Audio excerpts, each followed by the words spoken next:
Raila Odinga campaign that he shall not be taking part in this debate. Indeed, but in keeping with the traditions of the Joint Media Presidential Debates Initiative since 2013, the debate is on. And we now make one exception to permit the audience here in the auditorium to help us welcome Dr. William Ruto, the UDA presidential candidate, to the stage.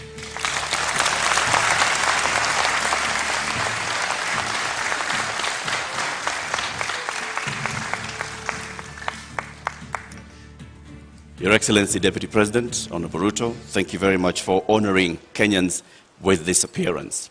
We shall conduct a series of question and answer, and whose topics have already been shared with you. We'll give you 2 minutes to begin with your opening statement before we go to the main thrust of the questions tonight. Thank you very much. William Ruto, a husband, to my dear wife Rachel, who is in this audience, a father, to my children who are also joining me this evening in this debate, the sitting Deputy President of Kenya, a presidential candidate in this election, and I have come here to participate in this debate because I have presented myself as a presidential candidate, knowing very well where our country is. We are a country that is faced with mounting challenges. We have a huge track record of what we have achieved, but there is tremendous opportunity out there for more to be achieved. I believe that this is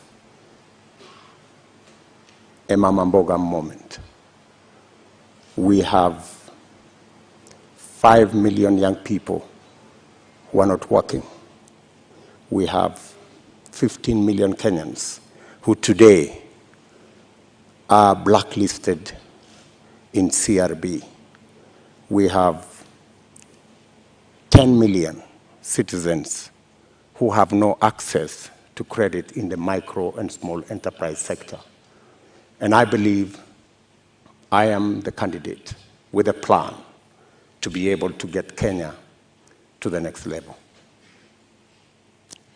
Thank you, Honorable Ruto, for your opening statement. Let's get right into the first topic of discussion here tonight, and that is the cost of living, something that many Kenyans are concerned about tonight. At the moment, Honorable Ruto, we currently have 3 subsidies in place, on fuel, on unga, on fertilizer, all aimed at dealing with the cost of living. Do you believe that subsidies are the way to go and are the right approach at this moment to deal with this issue? I believe that subsidies can alleviate the problem to an extent, especially when we find ourselves in the situation where we are. My position is that we find ourselves at this port because there are certain things we didn't do right. We had a Big Four plan because we foresaw this situation. We were here in 2017. We decided then that it is proper to formulate a plan that included matters food security. If you look at the 4 pillars of the Big Four plan, one of them was agriculture and food security and nutrition. Unfortunately, that plan fell apart. It was actually sabotaged. So we find ourselves in this space because, one, we didn't capitalize our agricultural sector. We actually removed the fertilizer subsidy program that existed, which we just reinstated, I think, 3 months ago. Why did we withdraw it in the first place? Because to deal with the cost of living, you just have to increase agricultural productivity. And to increase productivity, agricultural productivity, you need to do three things. Number one, make sure farmers have access to inputs, fertilizer, seeds, pesticides. Make sure the farmers have the necessary capital to be able to do the farming. And three, make sure they have access to markets that are not rigged. Unfortunately, we didn't do that, and that's why we find ourselves in the situation we're in. So that's why in our plan, as Kenya Kwanza, we have set out with clarity what we need to do. We have put in place a 30 billion revolving fund to make sure that farmers have access to inputs. We have added a 12 billion shilling expenditure on agricultural extension, because it's not just enough to have inputs. It's also important for farmers to use the latest information on how to get our farming right and increase the productivity of every farmer. And the statistics show, with access to fertilizer, with access to certified seed, with access to capital, a farmer who produces 5 bags can produce 15. So we can actually double, if not triple, our agricultural output. What that means is that the 2 million farmers who today are net importers of food themselves can actually produce surplus. And we can make sure that we have sufficient supply that ensures that the prices are reasonable for everybody. So the real solution to the cost of living, especially on matters food, because we all understand the biggest contributor to the high cost of living is the cost of food. The average expenditure of families is 52% of their income. In fact, poorer families spend between 60 and 65% of their income on food. So dealing with the cost of food significantly deals with the challenge of high cost of living. Honorable Deputy President, if I may just interject, what you say today has also been said by you before. In the first term of your administration, you pledged the same, that you are going to deal with agriculture, you're going to support farmers, and that's when the first fertilizer subsidy was rolled in, before it was embroiled in scandal. And you'd also promised the Galana Kulalu project. When you say today that the food security aspect of the Big Four agenda was sabotaged, what exactly do you mean? What failed in the Big Four agenda with regards to food security? Precisely that. It was sabotaged. By who and how? Because you know as well as I do that we never got to implement that plan. Immediately, we changed course, and the whole Big Four plan was shelved. And we went on a tangent because of the handshake equation. We went to handshake, to BBI, and the rest is history. We didn't get the time to do what we had promised the people of Kenya to do. In fact, immediately thereafter, I tried, like has been tradition for me, to support my boss. And many times, I tried to push the Big Four plan to the extent that my boss, the president, asked me that he wanted to do things differently. And he requested that he wanted to assemble a different group of people to help him deliver on what he wanted to be the legacy of the fourth president. And unfortunately, the Big Four suffered a big blow because the whole of that program did not take place. Galana Kulalu project, Honorable Deputy President, was launched during the first term. What happened? What went wrong? Why did it fail? The Galana Kulalu project was conceived. In fact, what happened is the first 10,000, the pilot on the first 10,000 program took place. In fact, the first harvest of maize in that program came into being. And the recommendations from the trial on that project was we needed to build a dam because the water from the river was not sufficient to do the Galana Kulalu project. We needed to scale up now and do the dam so that the water that was available, because the soils research and the trials showed that the soils could actually support the production of maize and other cereals. Unfortunately, it didn't move from there because we didn't get the dam sorted. And you know that we had actually 57 dams that we would have wanted to do. Unfortunately, they didn't happen. They suffered. So why didn't challenges. you do the dams, Honorable Deputy President? And the former ambassador of Israel to Kenya also said that they were facing frustration in supporting the Kenyan government on this. Why did you not do the dams? Why did you not go ahead with the implementation of the Galana Kulalu project? The Galana Kulalu project, as I have told you, was part of a wider plan to make sure that we move our agricultural productivity from rain-fed to irrigation.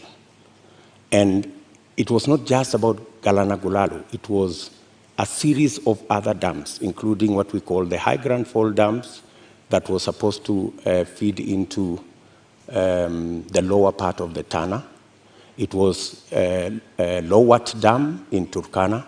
It was Radat Dam in Baringo. There was a big plan around that was now supposed to roll into place with now our targeted, because our second term was targeted at agricultural productivity and food security. And we had now made it the deliverable for our second term. And as I have told you, our second term program ran into headwinds. Honorable Ruto, just to continue to understand Galana Kulalu, because that was a big project that, had it have succeeded, might have solved quite a few of the issues we have with respect to food security. The Auditor General conducted a report and cited weaknesses in the contracting of it. First, that there was single sourcing, and that even the manner in which the contract itself was done, in terms of payments that were tied to the contractor. And so raising a number of issues around the manner in which the contract itself was put together, that then states that this was something that was going to fail anyway. And so what's your response to that with respect to the manner in which contracting is done in this country, particularly with Galana Kulalu, which was a big project under the first term of the Jubilee administration, of which you are a part? I quite agree that issues were raised around the contract, and that is why the contract actually was shelved with a balance. It didn't go the full hog, because when those issues were identified, it led to the contract being stopped so that those issues could be addressed. But by the time it was getting there, already the trials had been done, the pivots had been set up, the first crop had been harvested, and we already had the template on what actually needed to be done, because the contract, the initial contract, was for the first 10,000 acres. The real contract was for the 1 million acres, which was really the target for food production. But as I have told you, That is not the only project we were looking at for food production. And let me also say that even without the implementation of the Galana Gulalu, supporting the farmers as they are today would still guarantee us a situation where we would not be in the situation we are in. Today, for the first time in Kenya, the price of unga has gone to 230 in some cases. It's never been that bad. I must say, as a former Minister for Agriculture, serving under President Kibaki, I am the minister who assembled the infrastructure that provide subsidy on fertilizer. And we saw an increase of 5 million bags of maize when we rolled that plan. When the fertilizer subsidy was cancelled 2 years ago, that is why we are where we are. We are not here because Galana failed. We are here because we didn't do what we needed to do with our farmers the way they are today. What Galana Gulalu was supposed to give us is actually that extra production that would even make it possible for Kenya to export. There is absolutely no reason why Kenya today is spending 12 billion shillings to import maize from Uganda or from Tanzania. We should be net exporters of maize, for example, but we are not. And the reason why we are not is because our agricultural sector is undercapitalized. We have removed the support that farmers always had. And that is why, for the first time, because of the things we didn't do, because of the removal of the fertilizer subsidy, for the first time, the price of unga has gone to 230. Honorable Deputy President, you say that a lot was done in the first term, and that is why we got to a point where in 2017, we still had a rise in food prices? In 2017, it was specifically because of drought. And for your information, the prices of flour, maize flour, went to 140. It didn't go to 230. That's the whole difference. However, then, even Ruto, in the situation of drought in 2017, what the debate then was 2 kilogram packet of maize was retailing at 140. Today, it is retailing at 230 because compounded with the drought, we just did not produce as we should have produced because we didn't support the farmers the way we have always supported the farmers. Honorable Ruto, I'd like to speak about another issue that is a contributing factor to the cost of living, and that is the high cost of fuel in the country. What do you propose to do with that? Because there's also a current subsidy in place for that. What do you think is the solution to the rising cost of fuel, which, as you know, drives the cost of a number of other products? I think the first thing that we need to do is to look at the taxes, because 50% almost of the cost of fuel in Kenya is taxes. I think it's time, as a country, we looked at, I think there are 15 different taxes on fuel.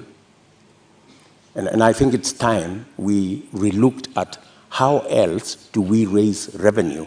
Which taxes would you be proposing to remove from fuel, the cost of fuel?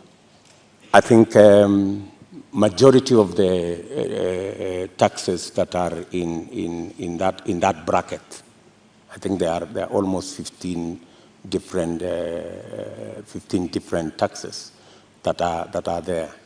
I do not have the specifics, but those 15, I think we need to interrogate these 15 different taxes.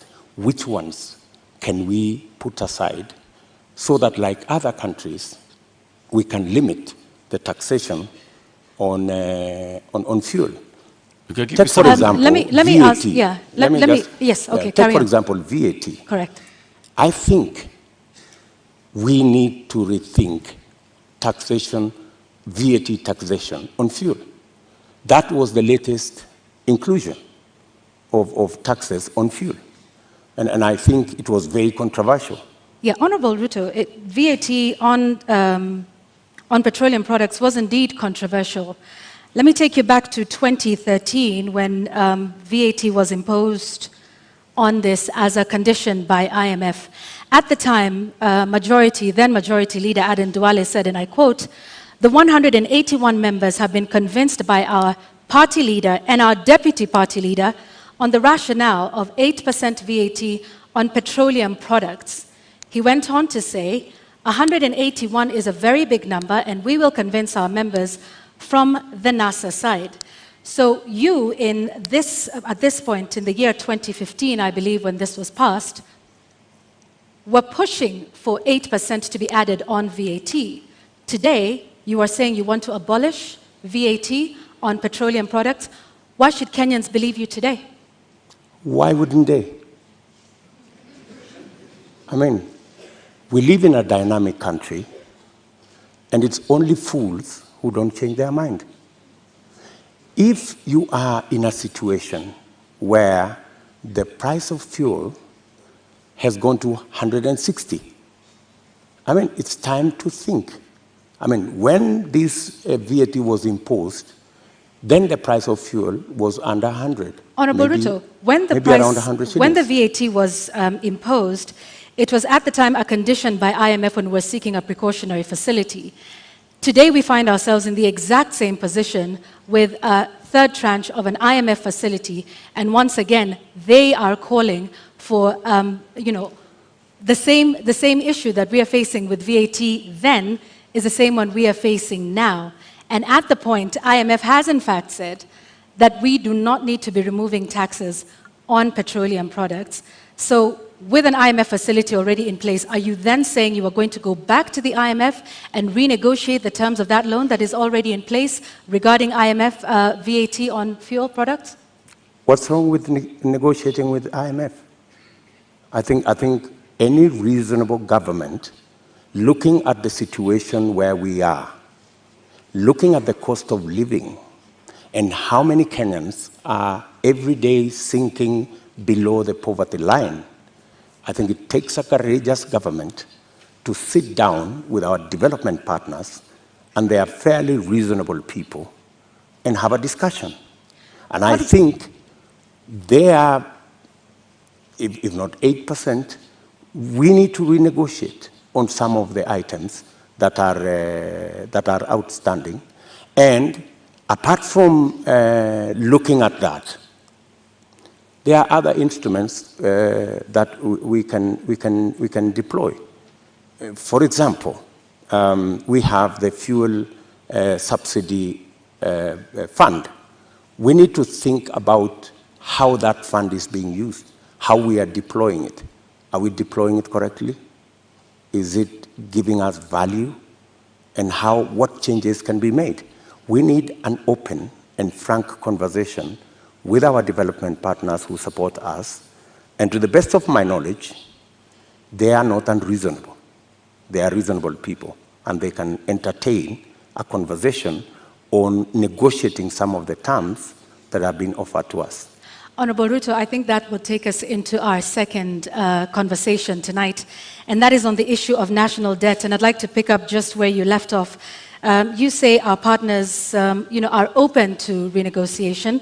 However, on the matter of renegotiating our debt, Honorable Ruto, you just last week in an interview with the international press said you will not be entertaining discussions around renegotiating our debt. In fact, with respect to your competitor who is not here with us today, when he brought up the issue, you in fact called his statement on that condescending and reckless.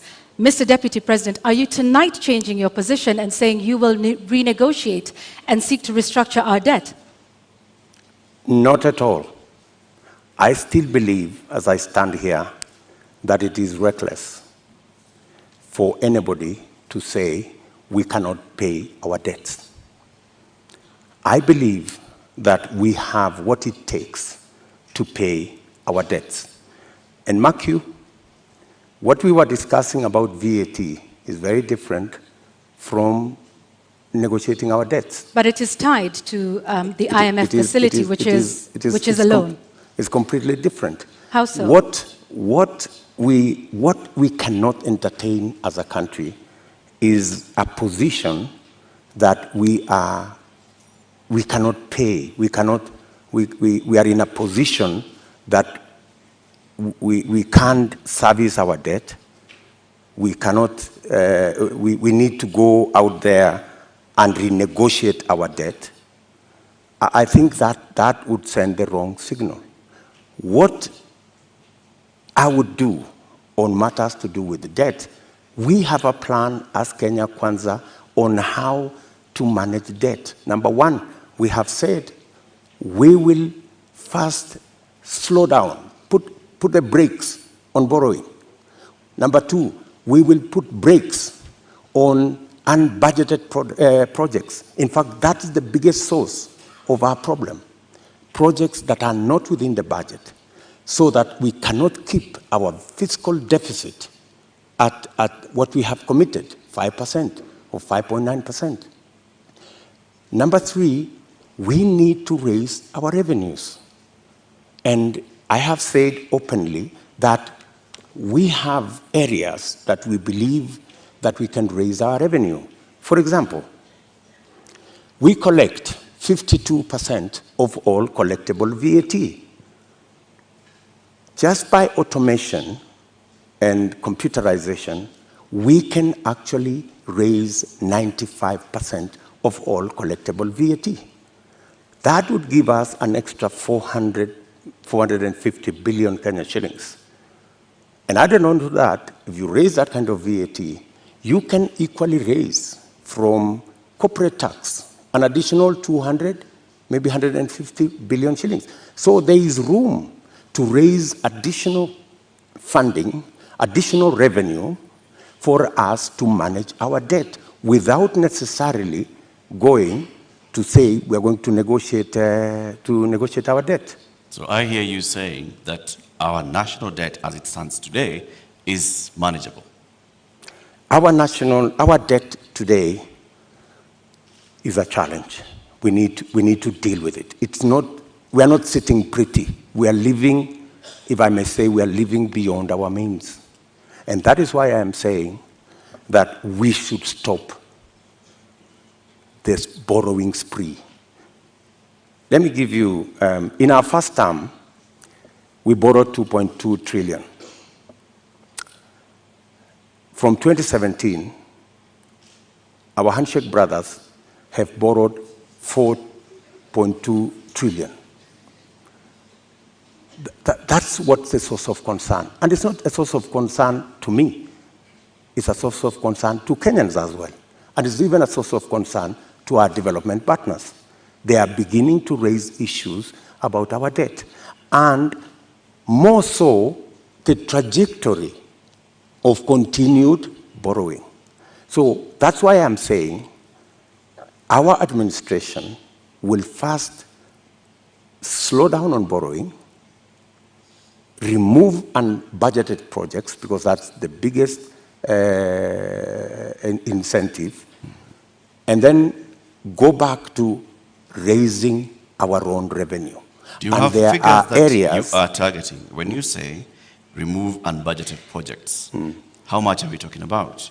When you say slow down on borrowing, from what amount to what amount are you talking about?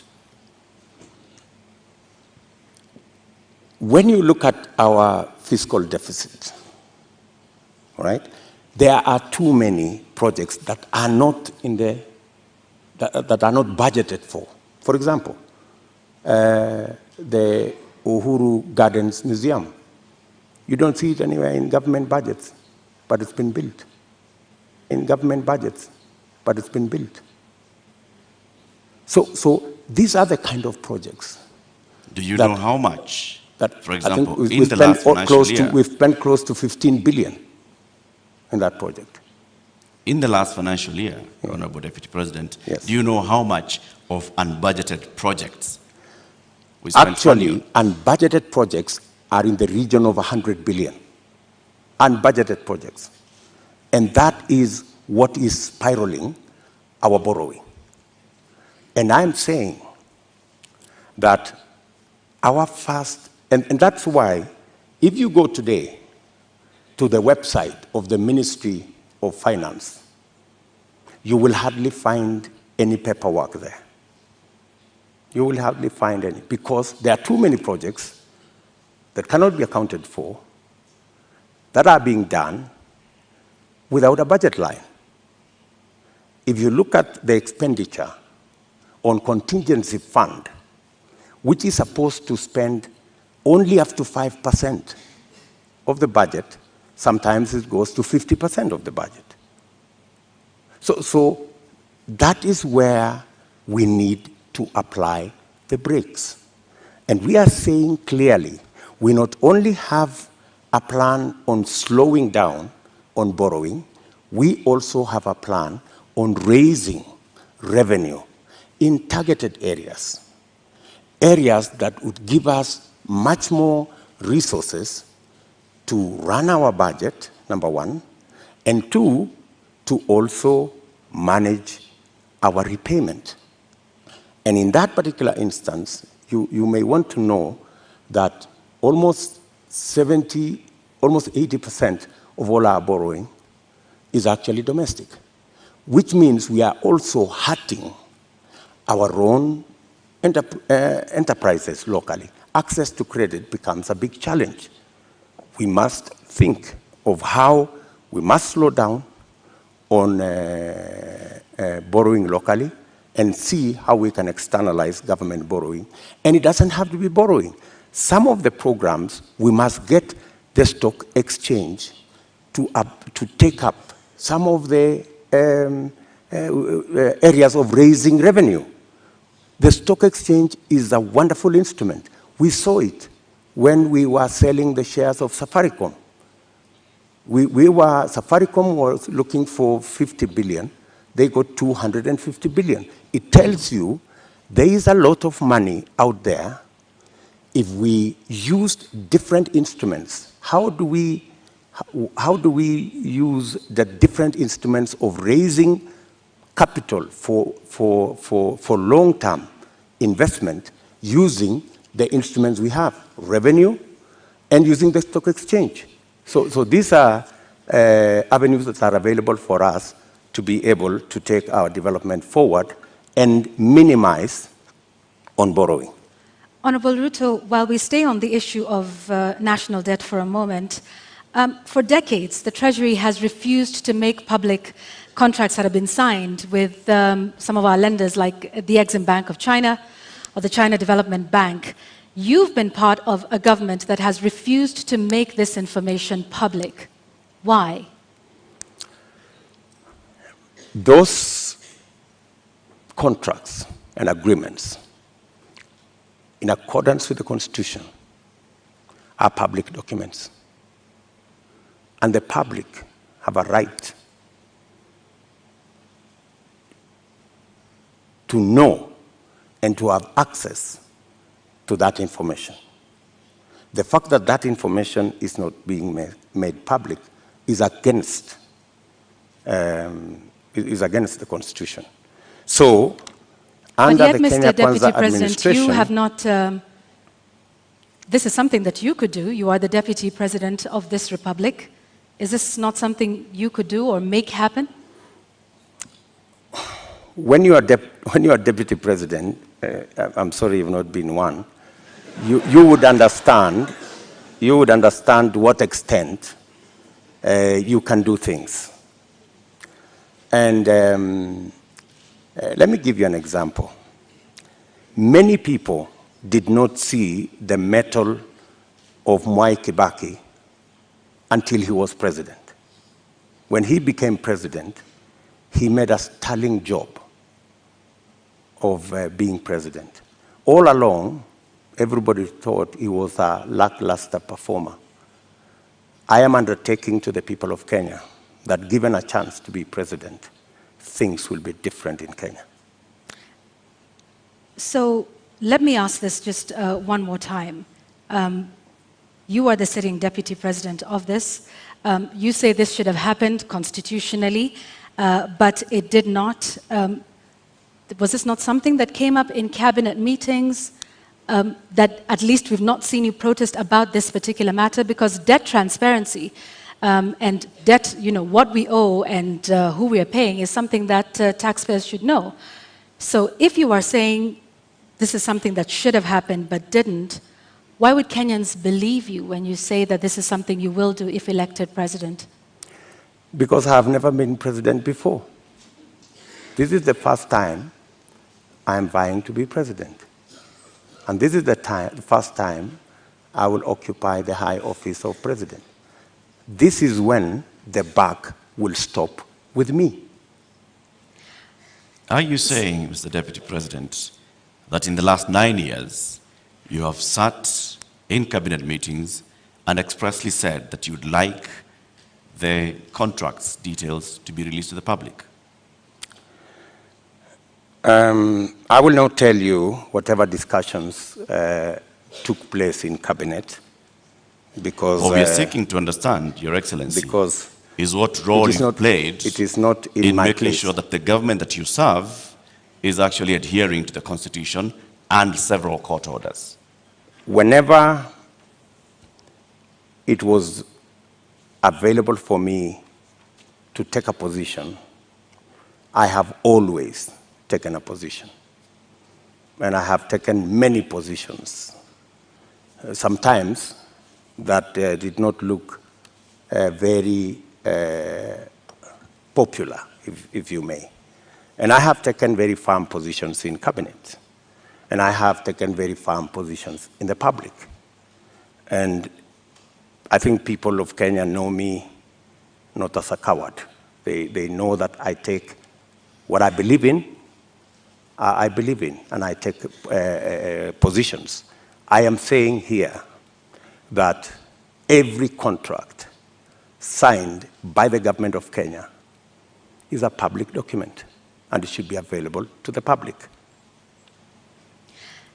The question of the SGR contract was raised even in the first term of your administration. It has never been made public. Mr. Deputy President, you don't have any record, any public record of you saying that these contracts should be made public. Why? You see, as Deputy President, there is so much that you can do. In fact, my role, my oath of office has 4 functions. Number 1, I swear allegiance to the people of Kenya and to the Republic, to discharge every responsibility given to me by the Constitution and the law. And number 3, to advise whenever required. That's the language of the Constitution. Whenever required, the President on matters that he requires advice. And number 4 is to serve people equally and fairly. So I have discharged that responsibility to the best of my ability. And I have made my position in regard to the contracts very well known to the right officers. It is not a matter I would have wanted to take it in public for purposes of making sure that government is functional. All right, I have just one last question on this before we move to our next topic of discussion, because you've informed us about, from what I understand, and you can correct me, Honorable Ruto, about the limited sort of powers of the Deputy President. Is that what you're saying in respect to making these contracts public? You said, and I quote, "I can only do so much as a Deputy President." Absolutely. Okay. However, in previous television interviews, you have stated that you and the President remain accountable for everything that has been done for this. So which is it, Mr. Deputy President? Are you responsible for not making these contracts public? Because you in the past have said that you and the president remain accountable and should be asked about everything that happens in this country? Precisely, that's why you're asking me, and I have answered you. I have said clearly that to the extent that my duty as deputy president is concerned, I have discharged my responsibility. I have given advice to my boss on many issues, including that particular issue. So I have given him my advice, enumerating very well that it is the constitutional position that every contract is made public. I have given that advice to the president as is required of me. So, but you know the buck stops with the boss. Honorable Deputy President, let's now move to the next topic of our conversation this evening, and this will be on the matter of national security. You were recently in Elgeyo-Marakwet County, where you promised the people of Kerio Valley that you do everything in your power to secure them. You've also been visiting other parts of this country, Marsabit, Baringo, Samburu, Laikipia, West Pokot. More than 300 people have died in the last 7 months alone in this country, killed by armed bandits. Livelihoods are lost. Children have not gone to school. Children have been killed. Kerio Valley residents have even petitioned the UN Secretary General, saying that their government has failed to provide them with security. In your manifesto, you say that security is a cornerstone of protecting people's livelihoods. Why has the government of Kenya, in which you've served as an assistant minister, as a minister, as a deputy president, been unable to secure the people of these counties? I quite agree with the feeling of many Kenyans. In fact, it's yesterday. It's not even last week. It's yesterday. I was in Elgeyo-Marakwet, and one of the leaders there told us we have buried 114 people in that neighborhood. So it is indeed a live and serious matter. You have seen me in when we came into office in 2016. I called all the leaders from Baringo, Elgeyo-Marakwet, Pokot, Samburu, and we had a serious leaders meeting in my office in Karen.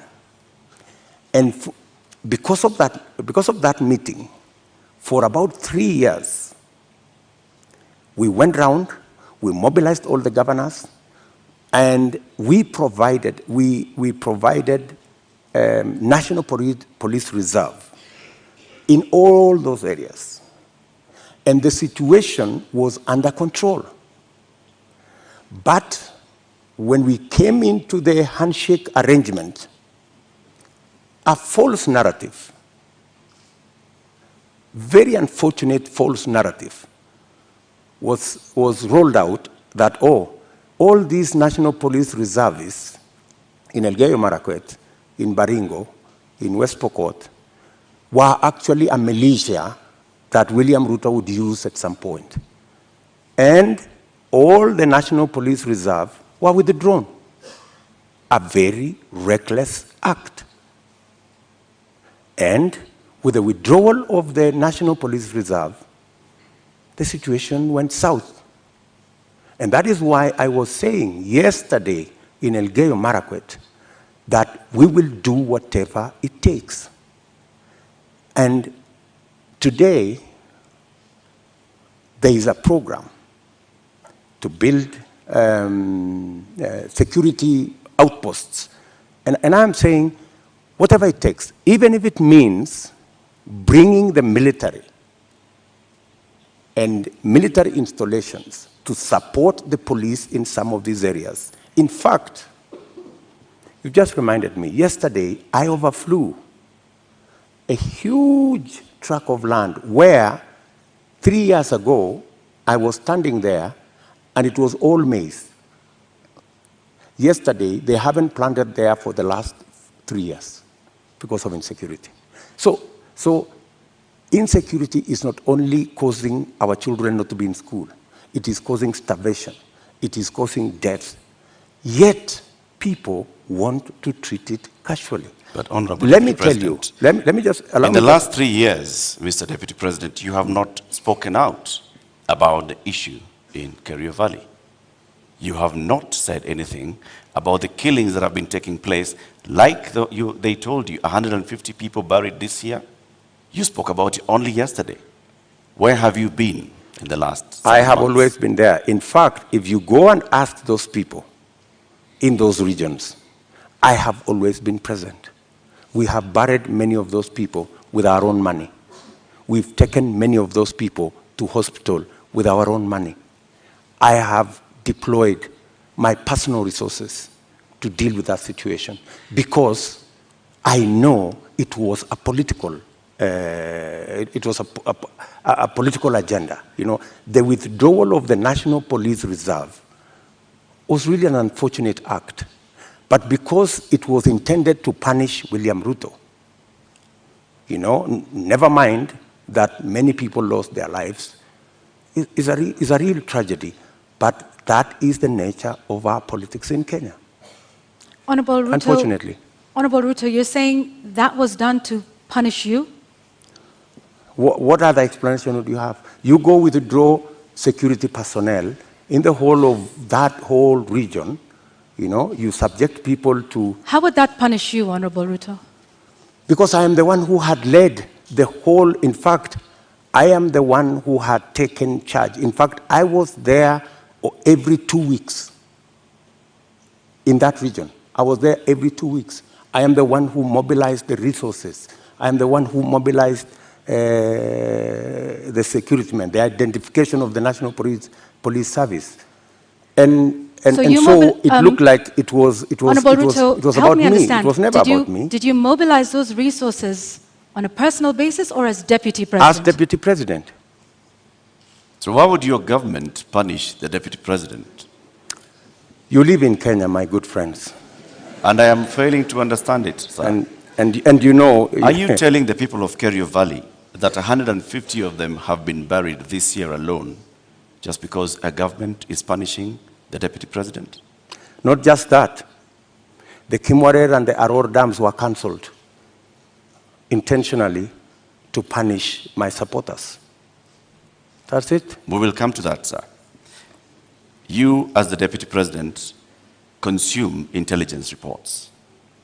Tell us, over the last 30 years, what is it that has led to this continuous cycle of violence in Kerio Valley, in Baringo, in Samburu, in West Pokot, even going as far as Marsabit County? What causes this, and what will you do, knowing the intelligence that you have?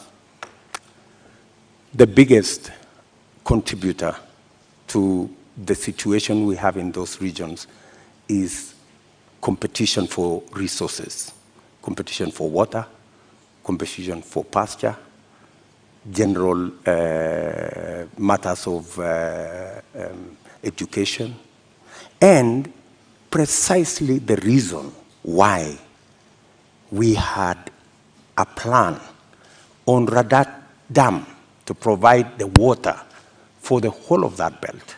Aror, Kimwarer, Lowat. These are dams that my thinking was, if we provide water in these areas, we can sufficiently roll out irrigation. For your information, that whole Kerio belt where people are fighting, it is a granary. We have the best mangoes from that region. We have very good soya that can be grown in that region. The only impediment is water, access to water. And there are enough rivers to be tapped. My solution to the whole of that region is twofold. Let us provide water for livestock. Let us provide water for irrigation. And let us get schools developed, as well as making sure that we provide road infrastructure. That's why we rolled out the road from Parbelo, cutting across that region, to come out on the other side in a place called Marich Pass, through Tot, through Chesongoch, and now there was also the road that was supposed to connect Kapedo from the other side of Turkana coming to Nakuru. Opening up that area is the solution. Opening up that area in terms of infrastructure and opening up that area in terms of water infrastructure will provide the solution. Unfortunately, there are people who don't see it that way. So you say that the Aror Kimorel Dam, you've recently said that you are going to complete it should you be elected president. Yes. Why did it fail? I will. Yes, I will. It didn't fail. It was meant to fail. I mean, let me tell you. As the deputy president, sorry, sir, to just interject. As a deputy president, and like I started by saying, you've been minister before, you've been an assistant minister, we are talking about violence that has been taking place for decades, not just in the term that you've been deputy president. So this is not about you being punished now, unless you're telling us that for a long time, there are people that have been scheming to punish William Ruto by killing the people of Kerio Valley. That's not what I'm saying. I am saying we had a solution. We had close to 5,000 National Police Reserve. In fact, we'd even moved a step forward to provide armored vehicles to make sure that we can follow whoever these criminals are, right? We had a plan. Unfortunately, that plan was frustrated. And you know, the plan was, let's provide a National Police Reserve. Then, let us construct the roads. Then, let's provide water infrastructure. And then, let's provide school infrastructure. That way, you ease out people from that situation where they are today to a new environment where they appreciate education, they have food to eat, their animals have water and pasture, and then you can develop that region. In fact, in my mind, that's where the future of Kenya is, because we have huge tracts of land in that region. And the fact that people have been fighting in that region forever doesn't mean that they should continue fighting. We should find a solution. Honorable Ruto, let's go back to the issue of water, and you've mentioned the Kimorel and Aror dams. And you say that as well was cancelled to punish you? That was cancelled for political reasons. For political reasons. Well, some of the allegations that have been made by the DPP in court is that payments were made contrary to the law, they were not processed through the consolidated fund, that in fact, this was all done to ensure that there were kickbacks, that the government made advance payments, including 11 billion shillings in excess of unnecessary debt to, this is what they're saying, which prosecutors say were to go to, friends and co-conspirators of this scheme. If this is what you allege, are you alleging tonight, Honorable Ruto, that there is a big conspiracy between the DPP, between the courts, and also politically with respect to the Aror and Kimorel dams that are now in court? For your information, Aror and Kimorel was signed at the same time with other government projects, signed by the same companies, funded by the same financiers, and they were signed not with me, witnessed by the President of Kenya. So these are not projects that were cooked at night or in some dark corner, right? How come that the only projects that did not go through is Aror and Kimorel? All the others went through. That's number one. Number two, today, the government of Kenya is in court because the contractor, with all those allegations that have been made, the contractor has gone to court to demand payment of another 12 billion shillings. I mean, that should concern everybody. There are also suspects in court, Honorable Ruto. Pardon? There are also local suspects in court over the matter. Forget about the court matter here. The contractors are in court in London, and the government of Kenya is already replying to the case in court. And they cannot afford to make it public because it's embarrassing.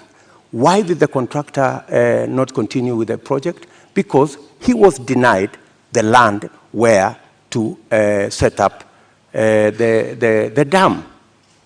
And that was an undertaking by the government of Kenya, that we're giving you a contract, we're going to give you land, we're going to give you this infrastructure for you to build the dam.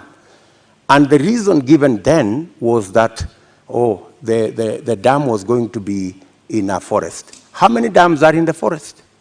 We have Yamo Dam in the forest. We have many other dams in the forest. So I think, we have to be honest with ourselves. And that's why I am looking forward to the day somebody will step forward and actually tell the country, how will the government of Kenya lose 20 billion shillings that was supposed to build Aror and Kimwarer, and yet there is nothing on the ground? What was this? What was this sinister motive? Do you believe money was lost? I don't believe any money was lost. And even if money was lost, people should be taken to court. But you said around 2019 that it was 7 billion shillings that was lost. No, and not I the didn't 21 say that. that was being alleged by the DPP. I didn't say that. Check my statement. I am very clear about what I said. I said 7 billion shillings was paid. Right? That's what I said. And for your information, I said that 7 billion shillings that was paid was actually insured. The reason we should be asking is, why hasn't the person, the company who insured that money, why haven't they been asked to pay? Because the company that insured that 7 billion is a well-connected company.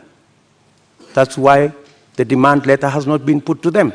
So what you're alleging... And you see, Kenyans will one day really marvel at what really happened in this Kimwarer and Aror Dam. You will be shocked. Tell us what really happened, because what it sounds like is you're alleging the investigating authorities, the DPP, the courts.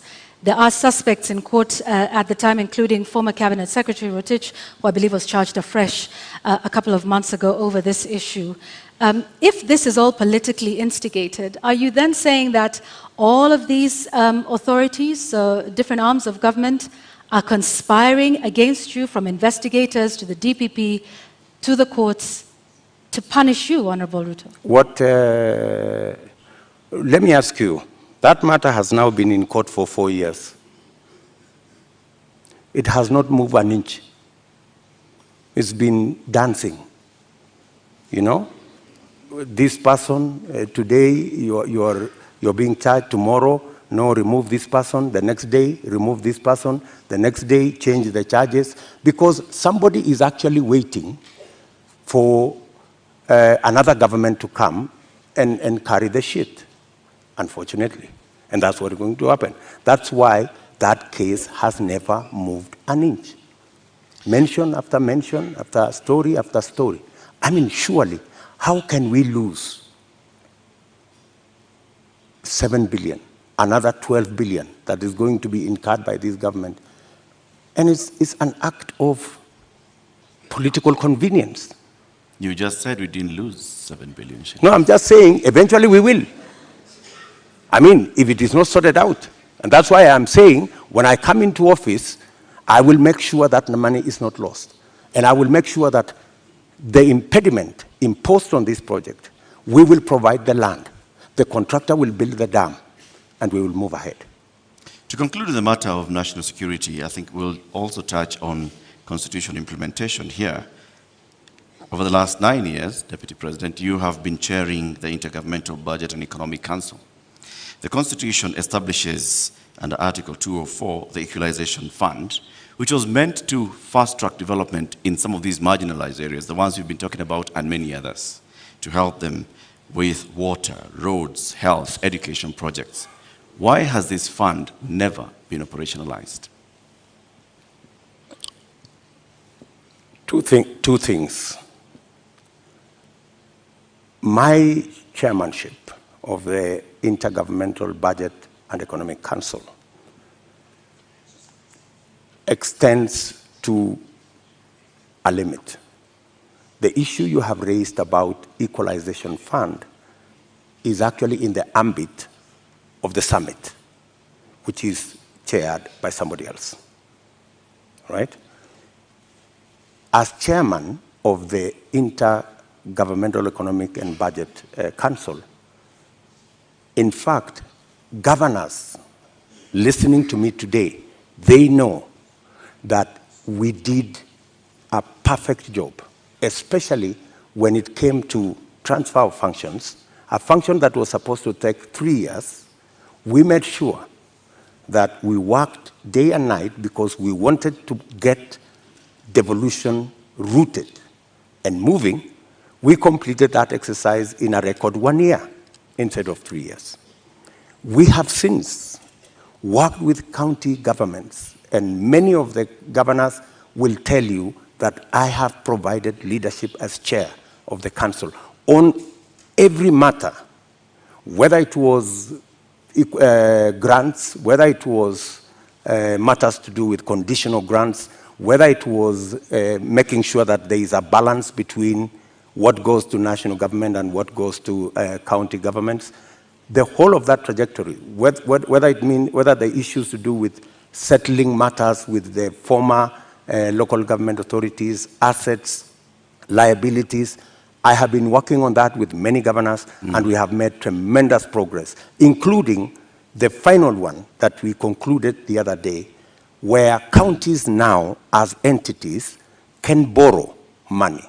As entities, like Kipia County is the first that is going to have the leverage to borrow money.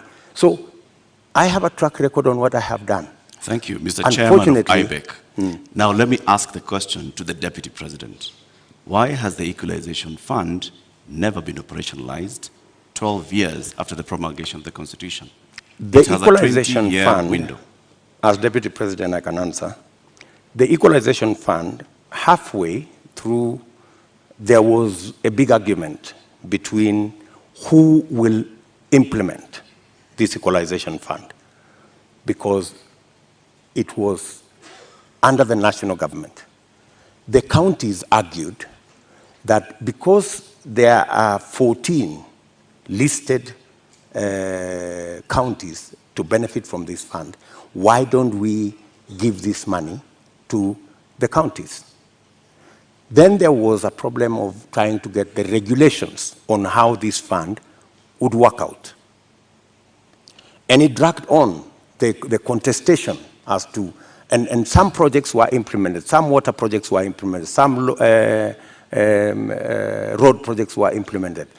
But the argument continues to be who should. At some point, the law was actually changed to include counties beyond the 14. And that became another big argument. And I accept that we should have done better on the Equalization Fund. And that is why I have made a commitment in our manifesto that that Equalization Fund, whatever the balance of the time that is left, we will make sure that we devolve it to counties. In my belief, the counties are better placed to run that fund than the national government. Thank you, Honorable Ruto. I'd like us to move to the next topic of discussion here tonight, and that is constitution and governance.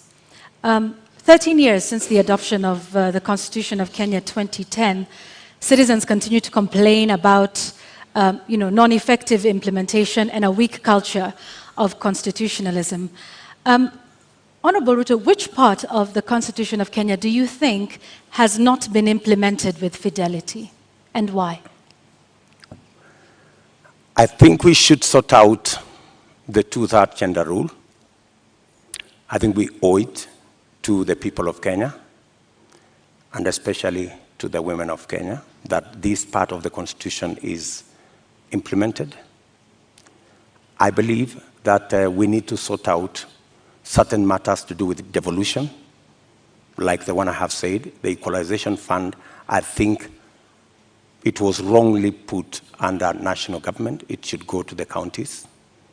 I also believe that there are functions that should not have been made contingent or shared functions between the national government and the county government.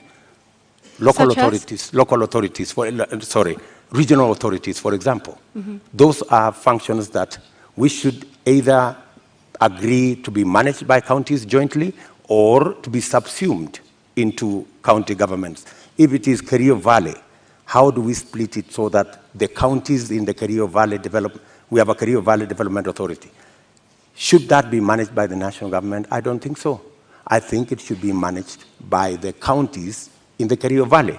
So these are some of the functions that I think we need to clarify. We need to complete the implementation of the Constitution. I have raised, for example, the matter of the Judiciary Fund. I think we have wasted too much time in implementing the Judiciary Fund. After I pushed so hard, this year, 1st of July, the Judiciary Fund was operationalized because I have been talking about it for the last year and a half. So these are some of the sections that I believe that we should be able to conclude the implementation of the Constitution. Let's go back to the two-thirds gender principle. In your view, why did we fail in terms of getting this since 2010? I think, speaking for myself, I have made a commitment, and I know it's doable, to make sure the two-thirds gender rule is realized. There are different proposals. There are proposals that require constitutional change. There are some that do not require constitutional change. And I have assembled a team of very competent constitutional lawyers to look at how we can have a framework in 90 days of our government, and within 1 year, make sure it is implemented. And it's not necessarily for purposes of the women of Kenya. It is for the benefit of everybody. The fact that we do not have as many women leaders is actually a negative for us. There is something we are losing. The women leadership component that is not in our arithmetic is actually taking away from us. I believe that having women leaders would actually enrich our governance and our leadership as a nation. And that's why, for example, when these matters came up in the BBI discussion, I vehemently opposed the fact that women were being removed from the National Assembly, where the substantive financial issues are being decided, and they were being relegated to the Senate. So I was wondering how a right that had been given to the women of Kenya in the National Assembly could be withdrawn and they are hoarded into the Senate. So that is my commitment to the women of Kenya. Also, on the Judiciary Fund that you've mentioned, you said you will operationalize it. But the judiciary is by dint of the Constitution of Kenya independent. So what is this exactly that you will do that operationalizes this fund? You see, independence can be undermined by financial resources.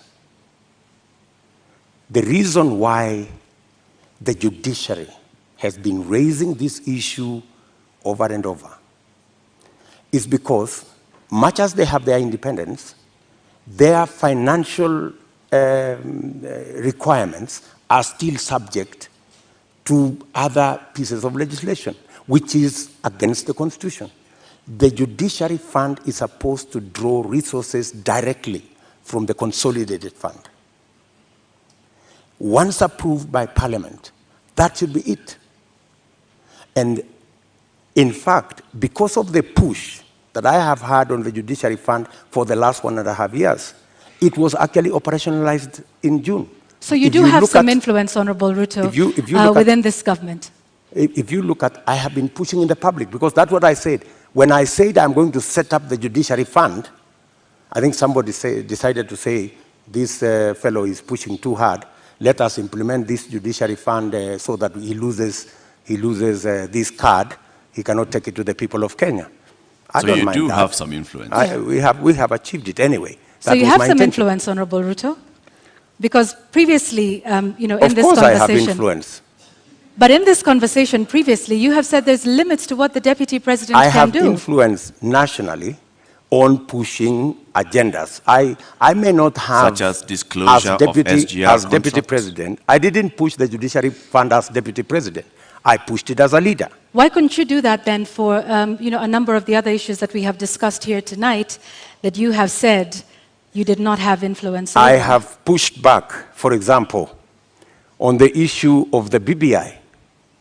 I pushed back heavily, and I deployed a lot of influence. And actually, by God's grace, we managed to stall it. Our competitors are saying they are going to go back to it immediately after the election. But I think it was a complete waste of resources, and it was actually not made in good faith. Because a constitutional change that seeks to undermine the independence of the judiciary is a dangerous constitutional change. A constitutional change that seeks to subsume the executive and the legislature and take us back to where we were in the Nyayo days is actually taking us back, not taking us forward. And that is why I made my position very clear in the public domain. Honorable Ruto, do you believe in the independence of the judiciary? Pardon? Do you believe in the independence of the judiciary? I don't know how to answer you. In fact, if there is one person who has fought for the independence of the judiciary, it is William Ruto. I am the only person with a few of my friends who stood up to the so-called ombudsman that was supposed to be injected into the judiciary, appointed by the executive, to supervise the judiciary, something I totally disagree with.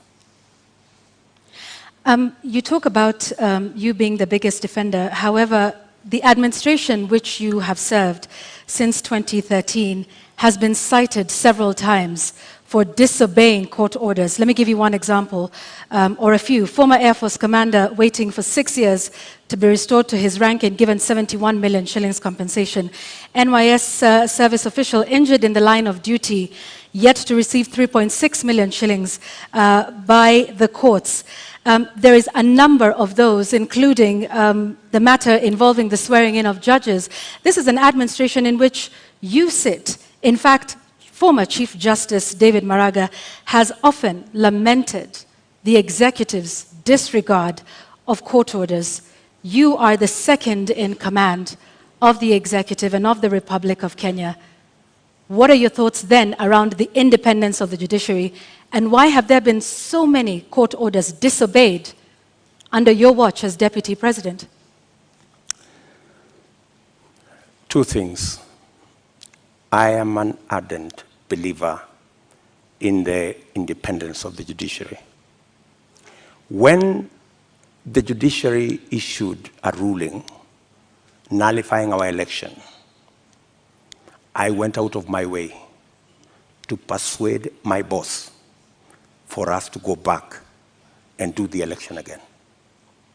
Because much as we criticized that judgment, because we believed that we had won that election fair and square, but because of our commitment and belief in the judiciary, we still obeyed the dictates of the judiciary. That's one.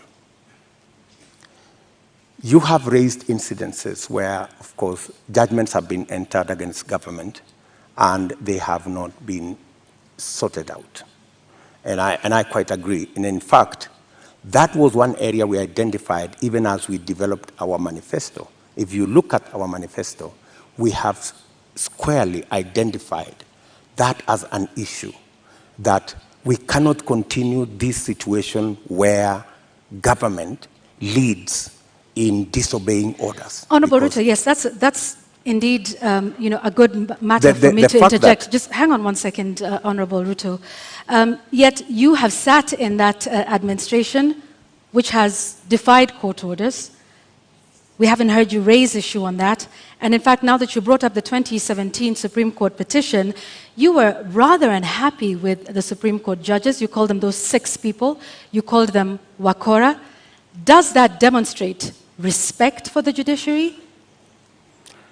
In fact, I had occasion to have a one-on-one with Maraga. And I told Maraga an incident when I first came into Parliament. I met Paul Muite, a seasoned lawyer and a legislator, and he told me this, which has really stuck in my mind. He told me, young man, when I first became a member of Parliament in 1997, 98 actually.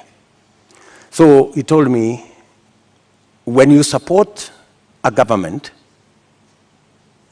it also includes criticizing that government when it goes wrong. So part of supporting a system is pointing out when you think they are not doing the right thing. Criticizing them is one thing, Honorable Ruto, but calling them wakora, which means conmen?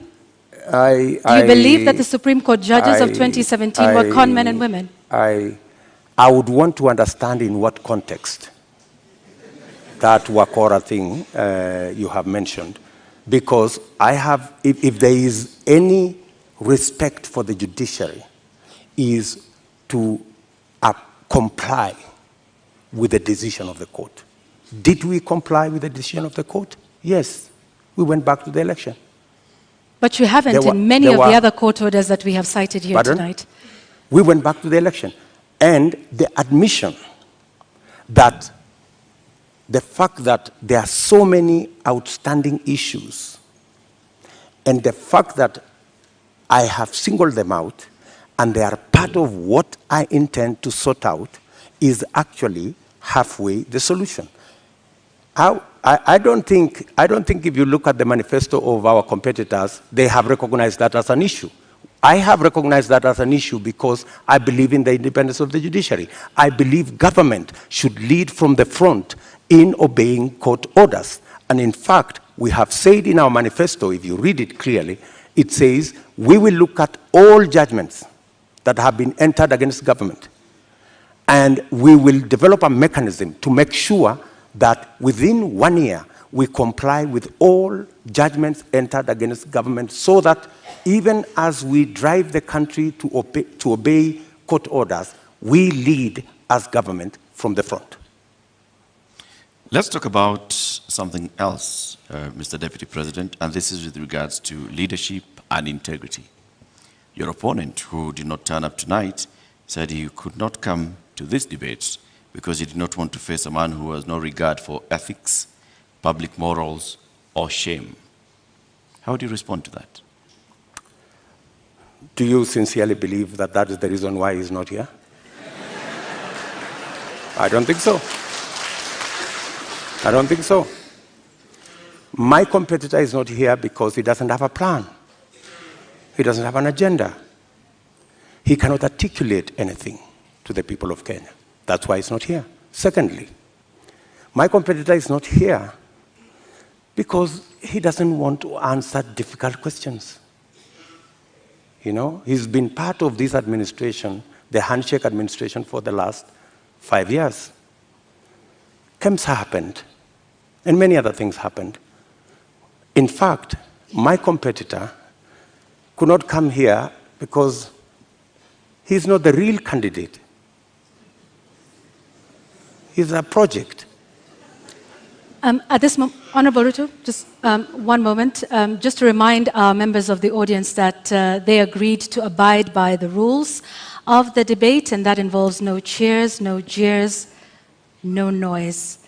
Honorable Ruto, I'm sorry I interrupted you. Please carry on. Sorry. So, I mean, that's the reason. So these are just scapegoats. You know, he's dodging difficult questions. He doesn't want to answer. His allies, the handshake allies, Mr. Deputy went President, to great there length. are expectations that are laid out in the Constitution and in law with regards to the character and the values that a leader should have. Do you think when you go out in public campaigns and you use terms to describe your fellow leaders, that demonstrates you as somebody with great values, fit for leadership? I have tremendous respect for all Kenyans and all Kenyan leaders. I have not in any way undermined the public standing of any leader or any person or any Kenyan for that matter. I have not called anybody washenzi. I have not called anybody takataka. I'm just a... Kitendawili? Huh? Kitendawili? I mean, is kitendawili an insult? Uganga? Huh? I think we have all come to understand what kitendawili means. Mr. Deputy President, there's public perception that associates you with a rather good appetite for acquisition of property, particularly land. And this has been mentioned many times. Questionable acquisition of land, this has been said publicly, Taita Taveta, in Transmara, the former Vice President's house, the late Joseph Murumbi, and others. In fact, there was a conviction in court with regards to 100 acres of land that you were ordered to surrender back to its rightful owner and also pay some reparations. Does this public perception affect you? For your information, that's why I am proposing in our manifesto to deal firmly and squarely, institutionally, with a fight against corruption. Because allegations are made, left, right, and center. Any piece of land that I have is legally acquired.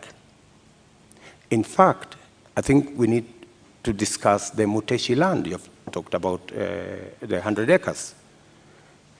I was a victim of fraudulent sellers of that land. What the court ordered me to do was to pay for the 3 years I had occupied the land. And they calculated and said the income from this land would be approximately 5 million shillings for 3 years. And that's what I paid. The people who sold the land to me were taken to court for fraudulently selling the piece of land to me. Those people are in court. The Mr. Deputy President, my question was, all these allegations. Taveta land issue. There was that, there's a Taveta, there's Western Hotel, there's Transmara. As a person, yes. As a person, what does this make you feel when you hear that there's all this public perception about you and irregular acquisition of land?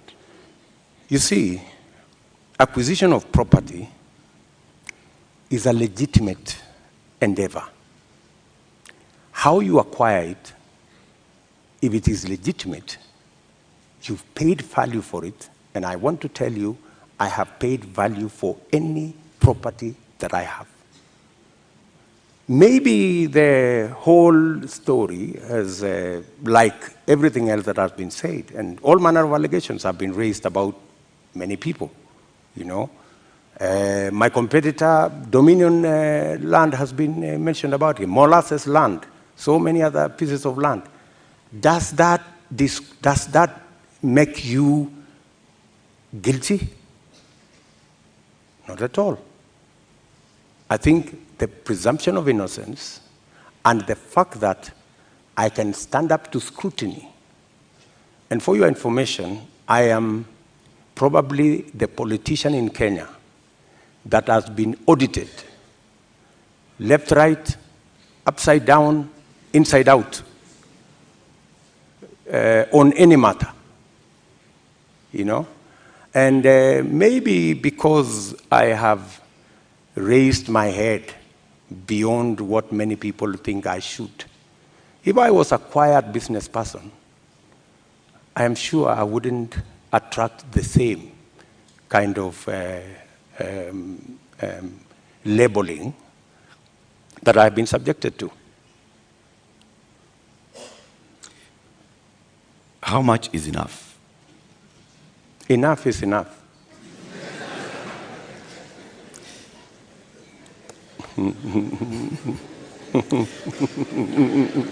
Mr. Deputy President.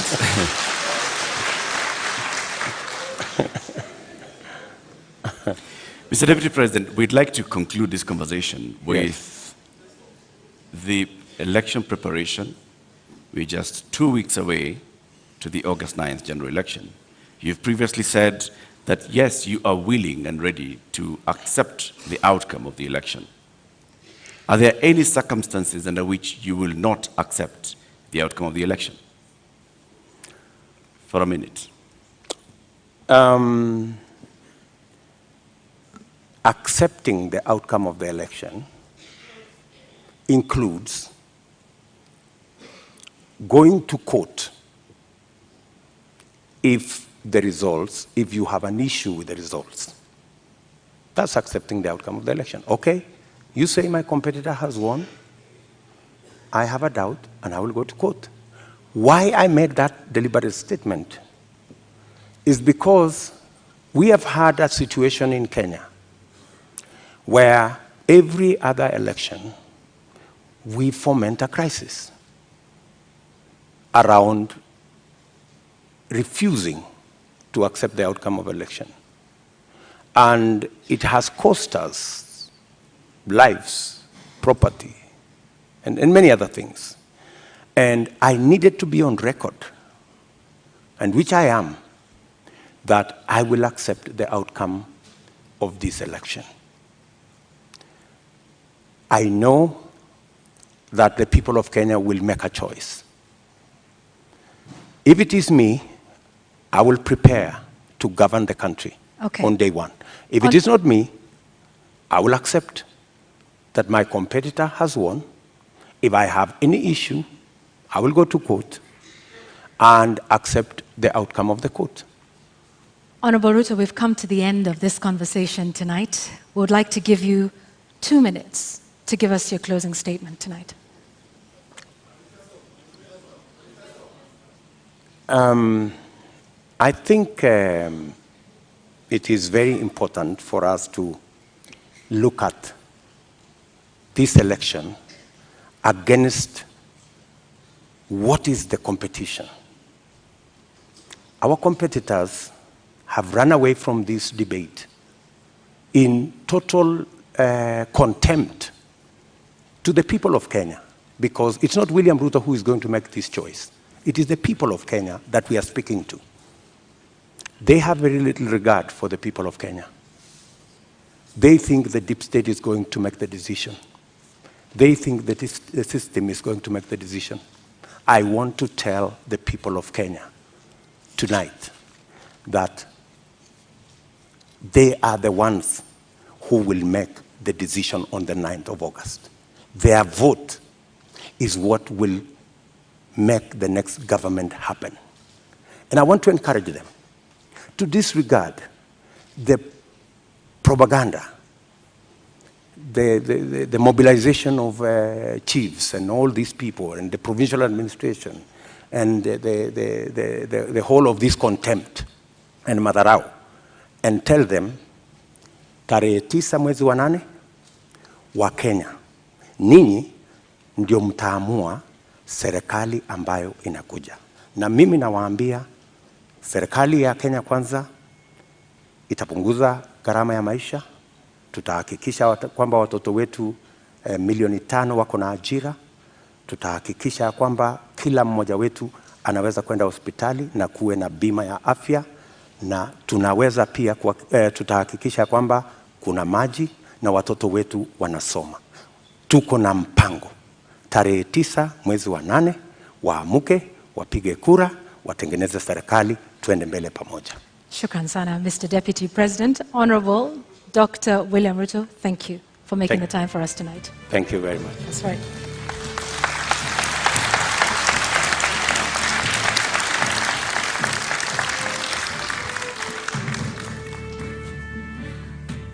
Well, ladies and gentlemen, and the viewers here in the audience, following this at home, and of course those here as well, we have to end it here for now.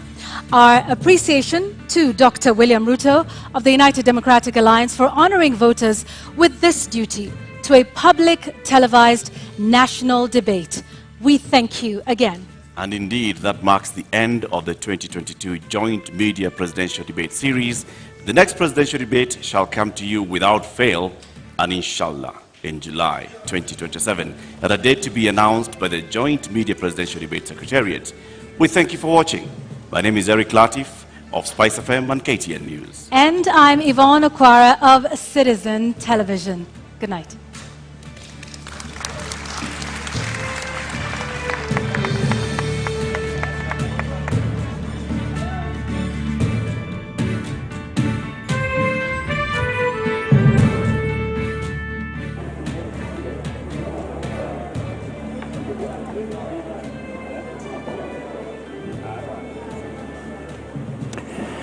All right, the 90 minutes have gone, and my panel here saying they have flown by because we have seen an engaging session. I mean, it wasn't a debate that we had expected, but no less engaging. How to, and very quickly in this post-debate analysis, we don't have that much time, but just some key points that you saw in this debate. How did it go for the Deputy President? Well, I think first of all we have to, thank the Deputy President for coming. I think it was an important national moment. I think I agree with him. The people will decide at the polls, and that is the nature of our democratic process. I think again we are trapped in a debate that tries to distance everybody from the Jubilee administration. When, to be honest, I don't think there were fundamental differences between the Deputy President and the President on many issues. If I had the time, I would go through this. I think the displacement happened with the handshake. And therefore it is much more of a political dynamic rather than a policy dynamic. And lastly, I think... all right, the Irungu syndrome. The Deputy President is coming out, and so we have to... Yes, okay, let's go to Ken Moredi and just see. We didn't quite get to down to the real manifesto issues. I would have hoped that my competitor would have been here, so that Kenyans can have the benefit of looking at both sides. Unfortunately, and it is understandable, that there is only one plan in this election, the Kenya Kwanza plan. The other side have sketches, and that's why they are not here. We are the only side that has a plan on fighting corruption, conflict of interest, state capture. The other side are actually hostages. And in fact, they are sponsored by the people who are actually culprits of conflict of interest. And that's why they're not here, because they do not want to offend their benefactors. Unfortunately for all of us, we didn't have the benefit of the other side, but I think the people of Kenya have information. They know why they will go to vote on the 9th of August. Now, how would you describe this decision by your competitor not to be at this particular debate? Now that you're saying that you've gotten the opportunity to articulate your issues, but yet you believe that he should have been here, how would you describe his not being here? As I have said, he is not here because he doesn't have a coherent plan. He cannot support a coherent discussion. He cannot sustain a debate on issues because even in the public space, the only conversation is about the Kenya Kwanza manifesto. there is no conversation on the other side because there is none. They don't have a plan. The other issue is my competitor is running away, literally, from any discussion on matters corruption, matters conflict of interest, matters state capture, because they sponsor him. And everybody knows that he's a project. In fact, nobody knows who the real candidate is. Maybe when you people send the invitation, you didn't specify. I think there must have been a problem as to who you had invited to come to this debate, whether it was the real candidate or the project. Well, also there was the appearance that was made by Mr. Waihiga Mwaure, and he actually debated and took issue with a number of the number of issues that have been there, and also presented his manifesto. What would you say about the other candidates that you're running with now that you've enumerated more about Raila Odinga? Well, I did not listen to the discussion with Mwaure, so I don't want to really get into that. But I think the people of Kenya have a choice. I mean, I'm sure they've listened to him, they've listened to all the other candidates, and the people of Kenya will make an informed choice on the 9th of August. Thank you very much, sir. That is UDA presidential candidate Dr. William Ruto saying that this time round he believes that he has articulated his issues, but he believes he would have been given more time to articulate now that he says that there are some issues that they believed that have not been asked. But he has described Raila Odinga, and he is not showing up for this debate, as running away from the real issues, running away from the debate, actually going as far as insisting that we as media might have sent the wrong invite, insisting that he is someone's project. But right now, I'll take it back to you, Joe, for the panel discussion and probably to get deeper into what Dr. William Ruto has said at this particular exit press conference. Very well, Kennedy Moredi, thank you very much. And very quickly, Houghton, I promise you there'll be no interruption this time. There's no one coming, there's no one leaving. Please finish your thoughts. So my thought was essentially that there's been this attempt to try and route everything back to Jubilee. And I think that's not helpful. I think we need to look at the policy platforms of each of the parties on the strength of the parties and the past performance of the candidates who are coming before us to rule. The last point is this, that I did like the point that he mentioned about accepting electoral defeat. I think it is so important in an election where we have over 14,000 candidates running for 1,500 positions, that people start thinking psychologically, preparing themselves for the off-ramp and to do something differently. That you can win or lose.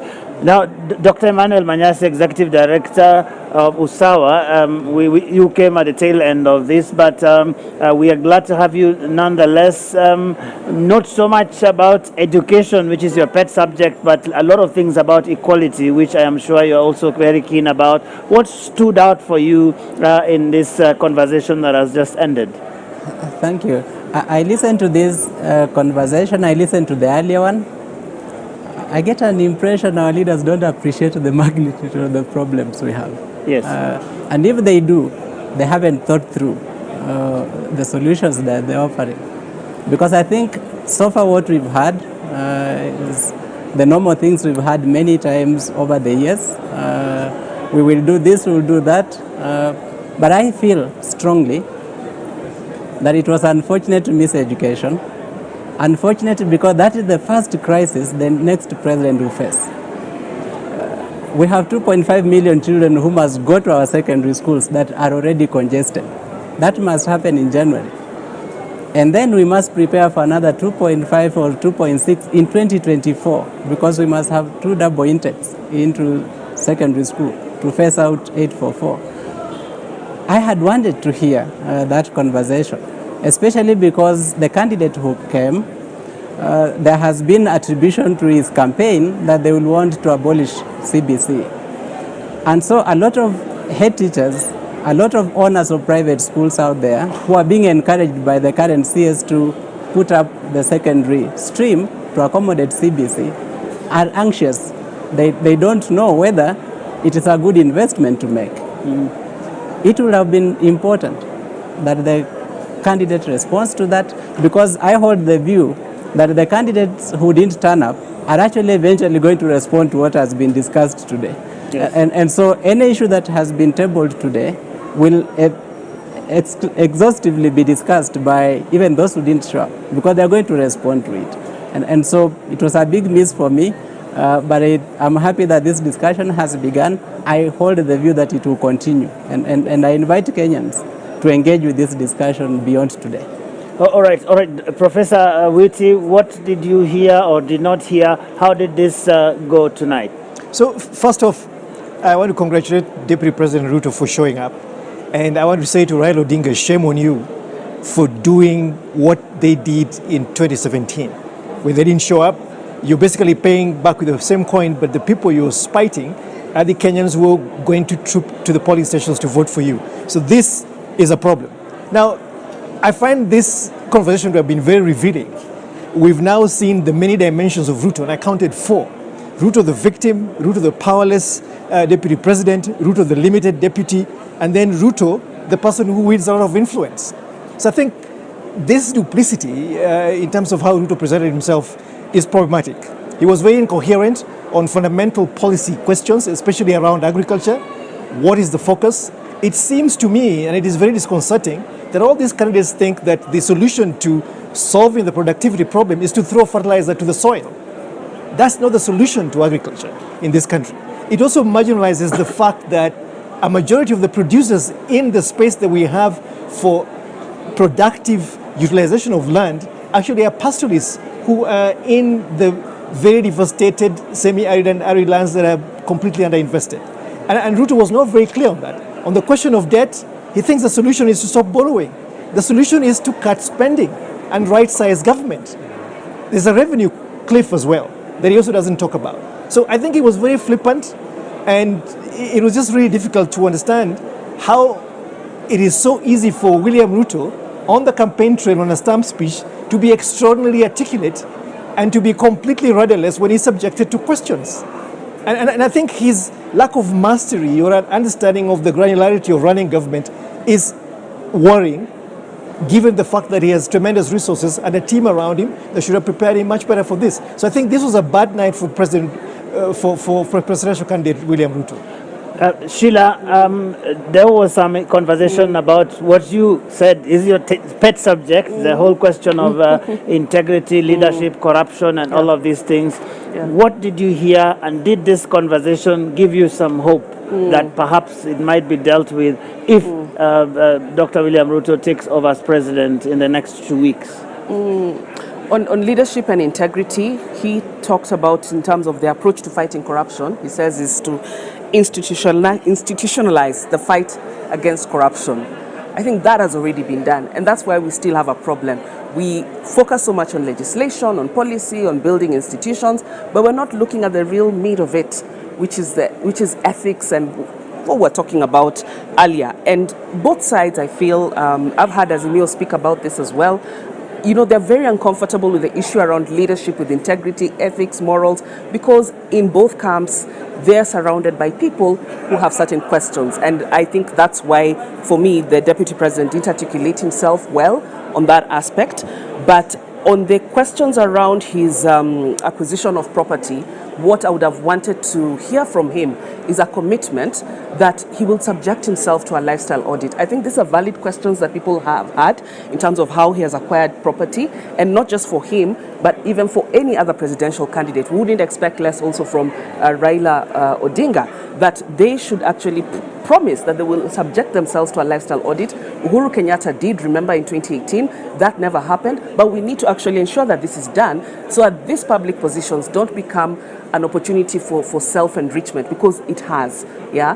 And I would have actually wanted him to even go ahead and promise to table documents in terms of how he has acquired that property, but we need to make that demand for both candidates. One last thing, I think it was important that we backpedaled, you know, to his time in office, even when he says when he was active and when he was not active.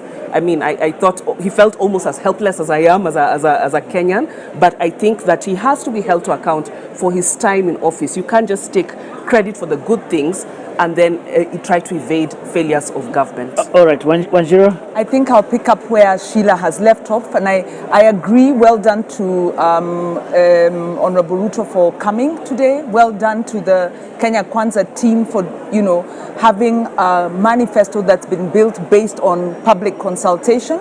Ironically, this manifesto does not then go on to enshrine the right to public participation, and we are not sure if we'll continue to see the kind of questions raised by the media presenters to the Deputy President being done as a culture, because the culture of answerability is about public leaders being answerable to the public and the public being able to ask difficult questions.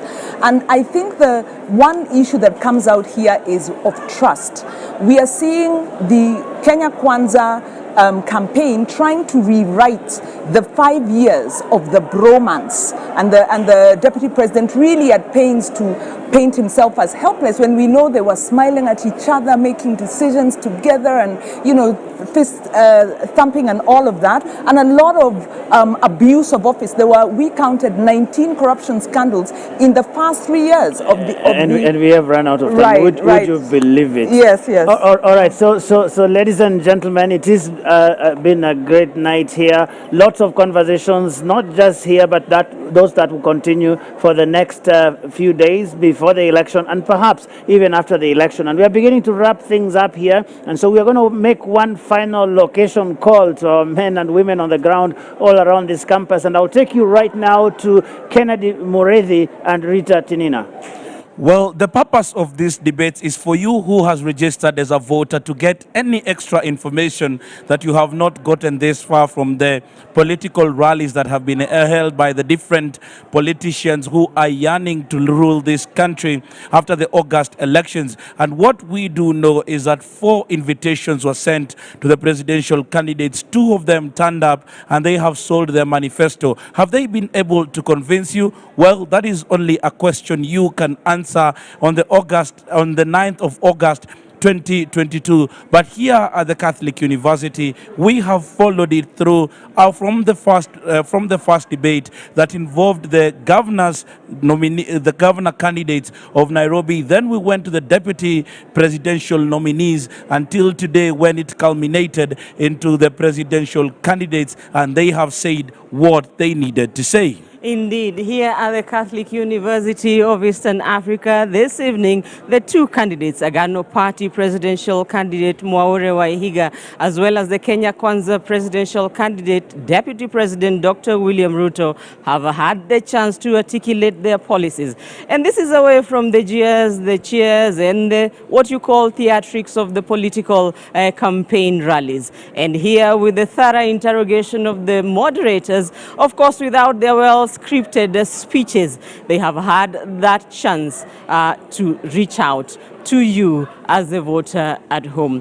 Whether or not the absence of the other candidates worked for them or against, or how they performed this evening, will no doubt be a matter of debate, especially on social media. From this end, at the Catholic University of Eastern Africa, thank you for being with us. I hand it over to Lulu and Rashid. We haven't said our names. My name is Kennedy Mureithi of NTV. And I am Rita Tinina of KTN News.